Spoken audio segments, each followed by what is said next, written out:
안녕하세요, 클캣입니다. 이번 시간에는 기초 한방 살펴보겠습니다.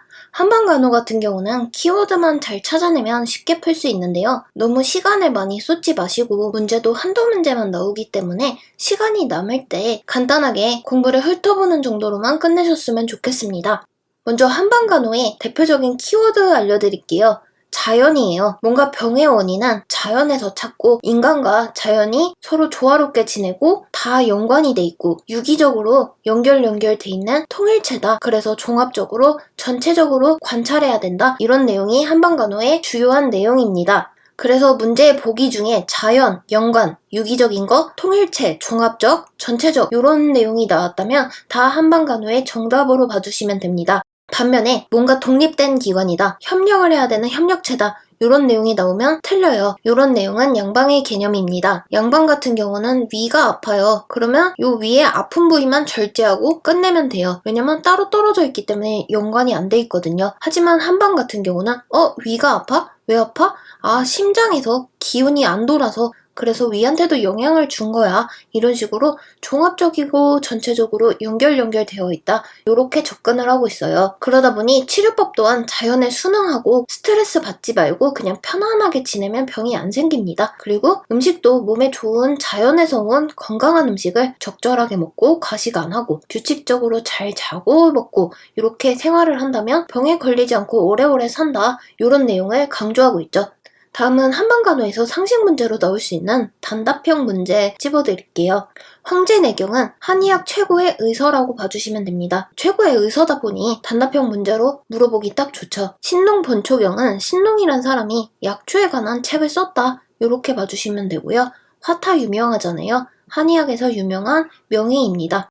허준과 동의보감도 매우 유명하죠. 허준은 조선의 명의로 엄청 이름을 날렸고 동의보감은 의학백과사전으로 봐주시면 됩니다. 이제만은 사람을 태양인, 태음인, 소양인, 소음인 이렇게 나눠서 각각의 사람마다 고유한 타고난 기질이 있다 이렇게 정의를 했는데요. 그냥 여기까지만 봐주시면 돼요. 더 깊이 들어가서 태양인의 생김새는 어떻고 성분이 뭐고 뭐 이런 내용까지 복잡하게 알 필요가 없습니다. 오히려 외운다면 요 오장육부 내용을 봐주세요. 단답형으로 나오는 문제인데 암기를 안 하면 못 풉니다. 오장육부 많이 들어보셨죠? 오장은 내부가 꽉 차있는 장기를 말을 하고요. 육부는 내부가 비어있는 장기를 말을 합니다. 그래서 이 오장육부는 서로 연관이 돼 있고 감정하고도 연관이 돼 있고요. 피해야 되는 맛, 좋은 것들 이렇게도 연관이 돼 있어요. 일단은 앞글자만 외워서 오장육부를 외워주시면 좋은데요. 간, 심, 비패, 신, 담소, 위대, 방 하고 3초까지 이렇게 써주시면서 암기를 하시면 좋아요. 간은 혈액이 많이 저장돼 있는 장기입니다. 그러다 보니 매우 붉은색이고요. 간하고 담낭은 서로 붙어있죠. 간은 혈액이 꽉 차서 빨간색, 붉은 장기다 보니까 우리 빨가면 어떻게 돼요?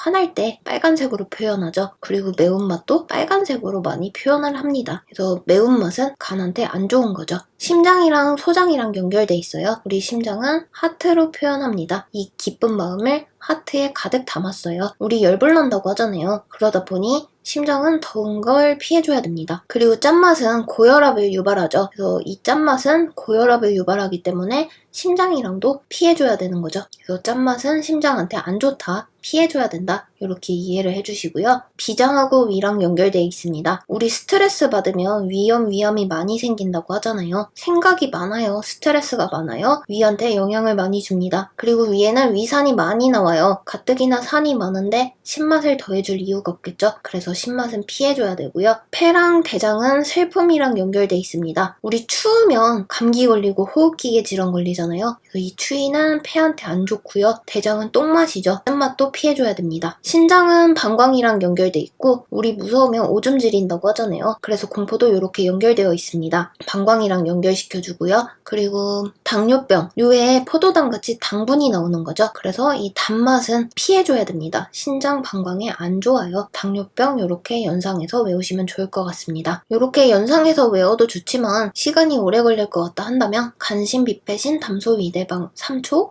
그리고 노희사비공 이렇게 앞글자만 따서 외워주시면 좋을 것 같아요. 문제는 이런 식으로 많이 나와요. 간하고 연관된 감정을 고르세요 하면 화난 거 골라주시면 되고요. 아니면 생각이 많을 때 영향을 주는 오장육부를 연관 지어봐라 하면 비장하고 위를 골라주시면 되는 거죠. 요거는 가볍게 봐주시면 좋은데요. 간은 아까 말했다시피 혈액이 많이 저장돼서 붉은 장기라고 했고요. 심은 하트죠. 마음이 담겨있기 때문에 인간의 중심이고 정신이 깃든다고 합니다. 그리고 비는 소화랑 연결돼 있어서 비장위, 소화기계죠. 폐는 공기를 들이마시고 내뿜으면서 공기의 기운이 출입한다고 하고요. 신 같은 경우는 순수한 기운을 저장하고 발육, 생식과 관련이 있다고 합니다. 그리고 담은 담즙, 소화, 정신적인 요소가 있다. 이렇게만 참고로 알아두시면 좋을 것 같아요. 한방에서는 조화를 되게 중시하는데 음양의 조화도 알아두시는 게 좋겠죠. 같은 경우는 뭔가 축축하고 냉하고 어둡고 이런 기운들을 골라주시면 되고요. 양 같은 경우는 에너지가 막 뻗치는 거예요. 그래서 흥분하고 열나고 밝고 이런 내용으로 골라주시면 됩니다. 다음은 오행을 볼게요. 목, 화, 토, 금, 수 이런 식으로 순서대로 꼭 써주셔야 되고요. 이 흐름은 바뀌면 안 됩니다. 그래서 상생 같은 경우는 서로 도와주는 건데 목, 생, 화 나무는 불이 더 활활 잘 타오르게 도와주는 거죠. 그래서 화, 생, 토, 토, 생, 금 이런 식으로 상생관계가 나오는데 이게 역행으로 거꾸로 가면 안 됩니다. 그래서 목생화는 되는데 화생목 이러면 틀리는 거예요. 상극은 서로 맞지 않는 기운을 말을 합니다. 사이가 안 좋은 거죠. 서로 맞은편에 있는 것들을 말을 하는데요. 수극화 하면은 물은 불을 끄잖아요. 그러니까 사이가 안 좋아요. 화극금 하면 불은 금속을 녹입니다. 그래서 서로 기운이 맞지 않아요. 상생과 상극의 흐름을 그냥 이해하시면 좋을 것 같고요. 한방에서 자주 나오는 용어들 한번 살펴보겠습니다. 오장육부는 아까 살펴보았고 육기는 6가지 기운을 말을 하고요. 블레웨이는 한방에서는 질환이 서로 내부에서 종합적으로 이루어졌다 이랬는데 그런 게 아니라 아예 외부적인 요인이죠. 교통사고, 어혈, 상처같이 다른 요인에 의해서 생겼다 하는 게 블레웨인입니다.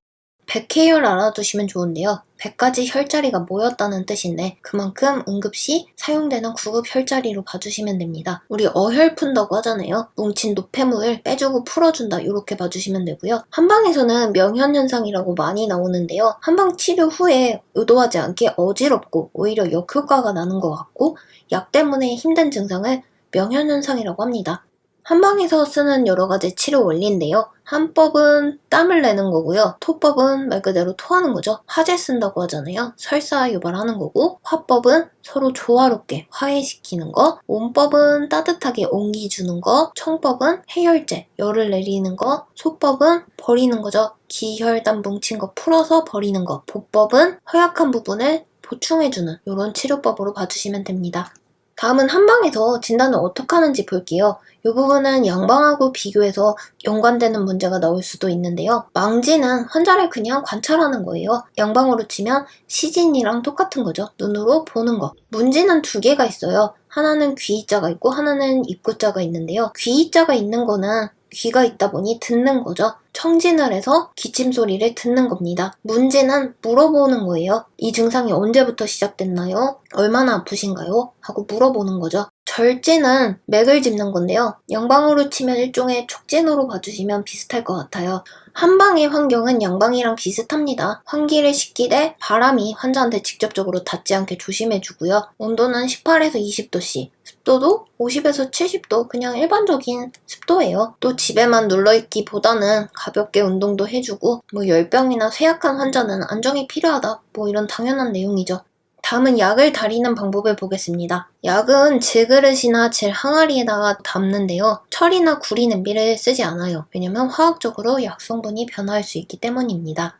약을 바로 다리기보다는 약재를 30분에서 1시간 정도 담가놓으면 더 잘 우러나겠죠? 다리다 보면 물이 쪼그라들 거예요. 그러니까 물높이는 충분하게, 약재가 충분히 잠길 정도로 약재보다 높게 물을 담아줍니다. 재탕은 아무래도 약효가 다 빠져나갔다 보니 초탕보다는 물을 절반에서 3분의 1 정도로 줄여서 달여주고요. 보양을 위한 약들은 막 끓이기보다는 약한 불로 천천히 우려내면서 약을 다려줍니다. 한약은 성인 같은 경우는 100에서 150ml 정도 복용을 하는데 소아는 성인의 절반 정도 복용한다고 보시면 될 것 같아요. 이 문제도 단답형으로 많이 나옵니다. 다음 중 이 약이 뭔지 고르는 문제가 많이 나와요. 하나씩 살펴볼게요. 탕제 같은 경우는 달여 마시는 약입니다. 가장 흡수가 빠르고 약제 조절도 편하죠. 구토를 할 경우에는 약을 조금씩 줄이면서 복용을 하고, 한방에서 가장 많이 쓰지만 효과도 빠른 약제는 하면 탕제를 골라주시면 됩니다. 환제는 이렇게 동글동글하게 뭉친 환들 보셨을 거예요. 먹기가 간편하기 때문에 만성질환자한테 많이 사용하는 약입니다. 그래서 환제의 특징은 이렇게 동글동글하게 뭉쳐놨고 만성질환자한테 편한 약, 이렇게 기억하시면 좋을 것 같아요. 산제는 가루로 쳐서 만든 약이고요. 가루다 보니까 간편하고 효과도 빠르죠. 고제는 반유동성 상태로 만든 약인데 약재를 끓여서 농축해놨다가 나중에 끓인 물에 타서 먹는다고 보시면 되죠. 주제는 약주죠. 술에다가 담근 약입니다. 추출제는 일명 엑기스라고도 하는데요. 일정 성분을 일정량 이상 함유되게 하는 거, 이걸 바로 추출제 엑기스라고 합니다. 뭐 몇 프로 뭐 몇 프로 함유 이러잖아요. 엑기스만 뽑았다, 이렇게 기억하시면 좋을 것 같고요. 시럽은 말 그대로 달달하게 먹기 좋게 만든 약을 말을 하는 거죠. 주사제는 약침이나 경혈에 주사를 할 수 있는 약물을 말을 하고요. 훈제 오리고기 많이 들어보셨죠? 연기에다가 쐬는 거예요. 이 약효가 있는 증기를 환부에 쐬주는 걸 훈제라고 합니다. 좌제는 좌약 같은 거죠. 다음은 한방에서 사용하는 여러 가지 치료 방법에 대해서 알아보겠습니다. 외치법 먼저 살펴볼게요. 외치법은 말 그대로 밖에서 치료하는 방법이에요. 쉽게 말을 하면 금속으로 만들어진 침으로 물리적인 자극을 가해주는 거죠. 침의 4가지 작용을 알아두시면 좋습니다. 반사작용은 몸에 자극을 주면 거기에 대응을 해서 몸이 반사적으로 반응을 하는 거죠. 그러면서 치료가 되는 거고요. 유도작용은 환부로부터 먼 부분을 자극했을 뿐인데 거기서 배설이 되고 소염작용이 일어나는 거예요. 그래서 치료를 유도하는 거고요. 항분작용은 지각, 운동, 자율신경이 악화됐을 때 이 기능을 항진시켜주는 역할을 합니다. 기능을 올려주는 거죠. 억제작용은 진통이나 진정작용을 함께 한다고 봐주시면 됩니다. 발침은 침을 뽑는 건데요. 유침 같은 경우는 침을 꽂고 유지하는 상태를 말을 해요. 그래서 유침 후에 침을 뽑을 때는 마른 솜으로 눌러가면서 천천히 뽑습니다. 갑자기 확 뽑아버리면 상처가 생기거나 통증이 발생할 위험이 있어요. 침의 종류를 살펴보겠습니다. 호침은 일반적으로 찌르는 침을 말을 해요. 유침은 아까 말씀드렸다시피 침을 찌르고 일정 시간 두는 거죠. 피부침은 피부에만 찔러 넣는 침인데 소아나 민감한 환자한테 살짝 쓰는 침이라고 보시면 될 것 같아요. 피내침은 피부를 뚫어서 계속 찔러놓고 고정하고 있는 상태를 말을 하는데 3에서 5일 정도 붙여놓고 있는 침으로 보시면 될 것 같습니다. 수침은 약재를 넣어서 소독 주사기에 넣는 침을 말을 하는 거고요. 삼릉침은 끝이 되게 뾰족하고 삼각뿔 모양으로 되어 있어요. 사열이나 어혈을 제거할 때 씁니다. 지침은 손으로 누르면서 수기요법처럼 쓰는 걸 말을 하고요. 이 침은 귀의 특정 자리에 놓는 침을 말을 합니다. 한방에서 침 많이 쓰죠. 그래서 침에 대해서 좀 더 살펴보면 침은 일회용을 써줘야 됩니다. 이 사람한테 썼던 침 여기저기 재활용하면 안 되고요. 예민한 환자 같은 경우는 침은 방지를 위해 누워서 편안하게 만들어주는 게 중요해요. 침은 천천히 제거를 해야 되고요. 만약에 출혈이 났다 하면 알코올 솜으로 눌러서 지혈을 해줍니다. 발침을 할 때는 남아있는 침이 있으면 안 되겠죠. 그래서 남는 침이 없는지 꼭 잘 확인을 해주고 뜸도 같이 떴다 하면 뜸 부스러기 잘 치워줘야겠죠. 뜸 뜨다가 물집이 발생할 수 있습니다. 보통 물집은 터뜨리지 말라고 해요. 터뜨리면 감염 위험이 있기 때문에 하지 말라고 하는데 여기는 병원이잖아요. 의료기관이기 때문에 소독된 주사기로 물집에서 액만 빼주고 소독 거즈로 덮어서 고정을 해줍니다. 보통은 하면 안 되지만 병원이어서 멸균적으로 했기 때문에 가능하다고 이해하시면 될 것 같아요. 금침은 침을 놓으면 안 되는 부위입니다. 뭔가 침을 놨을 때 위험해 보이는 부위 골라주시면 되겠죠. 눈이나 고막, 생식기, 유두, 배꼽, 심장, 후두, 견갑 부위. 딱 봐도 좀 이상한 부위죠. 침의 부작용 살펴보겠습니다. 침을 놨을 때 훈침이라고 해서 조금 어지러워하는 분들이 있어요. 침의 가장 일반적인 부작용으로 봐주시면 되는데요. 너무 긴장하거나 환자가 너무 허약한 상태일 때 잘 발생합니다. 심한 경우는 졸도를 할 수도 있어요. 어떻게 응급처치를 해주냐면 일단 침을 빼고 반듯하게 누입니다. 백회혈이나 인중, 중투혈 이런 혈자리를 눌러주면서 풀어주세요. 다음은 채침입니다. 근육이 너무 긴장해서 침이 들어가지도 않고 들어갔는데 빠지지도 않는 상태예요. 이럴 경우는 근육이 긴장이 풀릴 때까지 기다렸다가 천천히 빼주면 됩니다. 만침입니다. 만침은 침이 구부러진 경우를 말을 해요. 그러면 넣고 빼기가 힘들겠죠? 그러니까 구부러졌다면 그냥 구부러진 방향으로 침을 빼주면 됩니다. 혈종은 침을 뺀 뒤에 그 자리에 빨갛게 작은 점이 생긴 걸 말을 하는데요. 시간이 지나면 없어져요. 다음은 구법입니다. 불로 직접 혈자리를 자극해서 여러가지 기혈 순환을 도와주는 걸 말을 하는데요. 중혈작용이라고 해서 적혈구의 혈색소를 증가시키고 면역에 도움이 된다고 합니다. 그래서 뜸의 효과도 같이 봐주시고요. 뜸이다 보니 뜨거운데 환자가 뜨겁다고 느끼면 빨리 제거를 해줍니다. 다음은 내치법 살펴보겠습니다. 우리 부항 뜬다고 많이 들어보셨죠? 부항은 키워드가 음압 진공 펌프라고 봐주시면 돼요. 부항 뜬다고 해서 이렇게 컵같이 생긴 거 공기를 막 빼주잖아요. 침을 놓고 하는 경우도 있고 그냥 하는 경우도 있습니다. 펌프질을 해서 이렇게 공기를 빼고 피부를 흡착시켜가지고 이렇게 잡아 당기는 거 많이 보셨을 거예요. 음압이다, 진공이다, 펌프질한다? 이런 거 다 부항요법으로 연관시켜주면 되고요. 모세혈관을 자극시켜가지고 혈액순환을 촉진하거나 어혈을 제거하는 용도로 많이 씁니다. 침을 쓰지 않으면 건식부항이고 침을 쏘아서 피가 나온다면 습식부항이죠. 하지만 부항을 뜨면 안 되는 환자도 있습니다. 출혈 요인이 있는 환자예요. 부항 뜨다 피가 나면 지혈 안 되겠죠. 피가 철철 나고 지혈이 안 돼서 큰일 날 거예요. 그리고 정맥류 있는 환자도 잡아 뜯는 혈관을 자극하는 이런 거기 때문에 함부로 하면 안 됩니다. 골절 환자도 당연히 이렇게 자극을 주면 안 되겠죠. 부항을 했다면 식이도 신경을 써줘야 되는데요. 자연식이를 먹으라고 합니다. 부항 뜨고 육류나 부담스러운 음식을 먹으면 오히려 더 피로해지기 때문에 치료 효과가 떨어진다고 해요. 추나요법은 외과적으로 카이로프래틱 이런 거랑 비슷하다고 보시면 되는데 안마나 수기를 이용해서 뼈를 마사지해준다? 이렇게 봐주시면 될 것 같아요. 키워드는 음영조화, 경락소통, 기혈자리 풀어주기, 관절 풀어주기 뭐 이런 게 나왔다 하면 추나요법 골라주시면 됩니다. 수기로 손으로 하는 거기 때문에 시술자의 손은 따뜻해야겠죠. 찬 손이 갑자기 환자한테 닿으면 안 되고요. 하면 안 되는 환자들이 있습니다. 암 환자, 결핵 환자, 화농성 질환이 있는 환자, 피부 손상이 있는 환자, 마찰이 있고 자극이 가기 때문에 함부로 해주면 안 됩니다. 임신 중이거나 또 출혈성 질환이 있거나 장기에 문제가 있거나 월경, 임신 중인 사람도 추나요법 함부로 하면 안 되겠죠. 음주를 했거나 정신상태로 많이 흥분한 환자도 피해주는 게 좋고요. 하지만 그냥 단순히 설사나 복부 통증 이런 환자들은 시술 후에 따뜻하게 보온을 해주면 됩니다. 그래서 추나요법 하면 안 되는 요 부분, 요 세 사람 기억을 해주세요. 수치료는 목욕요법인데요. 찬물, 따뜻한 물 왔다 갔다 하면서 자극했다, 진정했다 하면서 순환을 촉진하는 걸 말을 합니다. 온탕, 냉탕 막 왔다 갔다 하기 때문에 병약자나 순환기 질환자 같은 경우는 온도차를 너무 크게 하면 안 좋아요. 그래서 온도차를 줄여주시고 일반적으로는 뜨거운 물은 42도, 찬물은 16도 전후로 이렇게 급격한 온도차를 줘서 치료를 합니다. 하지만 아무리 온도차를 줄여줬다 해도 중증으로 심장 질환이 있다 하면 하시면 안 돼요. 협심증, 심근경색 환자는 수치료하면 안 됩니다. 한증요법은 땀을 내는 치료법인데요. 동서고금 막론하고 다들 사우나 많이 좋아하잖아요. 뜨거운 증기로 열을 쬐면서 땀을 쭉 빼는 치료법입니다. 그러다 보니 얘 또한 중증 심질환자, 협심증, 심근경색 환자 하면 안 됩니다. 정신질환자나 신경쇠약 환자도 금지돼 있어요.